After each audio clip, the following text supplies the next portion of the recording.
देश की 543 सीटों पर हो रहे लोकसभा चुनाव 2024 के नतीजे 4 जून को घोषित किए जाएंगे। पर एक ऐसी भी लोकसभा सीट है जहां इस बार बिना चुनाव के ही नतीजे आए हैं। वहां से जीत किसी और को नहीं बल्कि सत्ताधारी भारतीय जनता पार्टी को मिली है।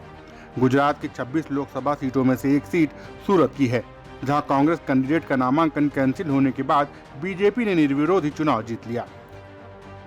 गुजरात की सभी 26 सीटों पर 7 मई को वोटिंग होनी थी। 19 अप्रैल को नामांकन करने की आखिरी तारीख थी और फिर 22 अप्रैल तक नाम वापस लिए जा सकते थे।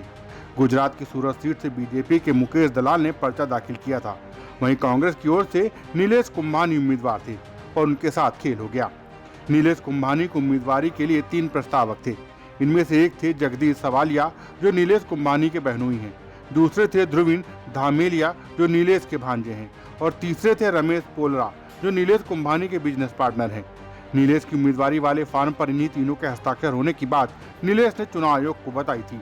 पर बीजेपी नेता दिनेश जोधानी की ओर से सवाल उठाए गए कि नीलेश कुंभानी के फॉर्म पर जिन 3 लोगों के हस्ताक्षर हैं वो फर्जी हैं।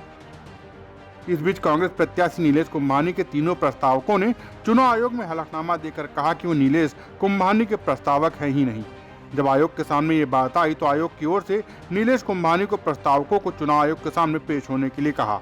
नीलेश कुंभानी वकील के साथ तो चुनाव आयोग पहुंच गए, पर ऐन वक्त पर नीलेश कुंभानी का कोई भी प्रस्तावक आयोग के सामने नहीं पहुंचा। इस मसले पर नीलेश कुंभानी ने कहा कि तीनों प्रस्तावकों से मेरी फोन पर बात हुई थी।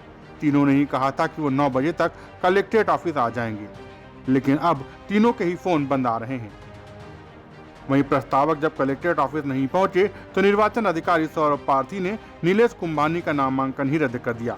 हालांकि इस फैसले पर कांग्रेस के उम्मीदवार रहे नीलेश कुंभानी के वकील ने सवाल भी उठाए और कहा कि हमारे प्रस्तावकों का अपहरण हुआ है और हस्ताक्षरों की जांच के बिना ही फॉर्म को रद्द करना गलत है। Bureau report, Dastak times.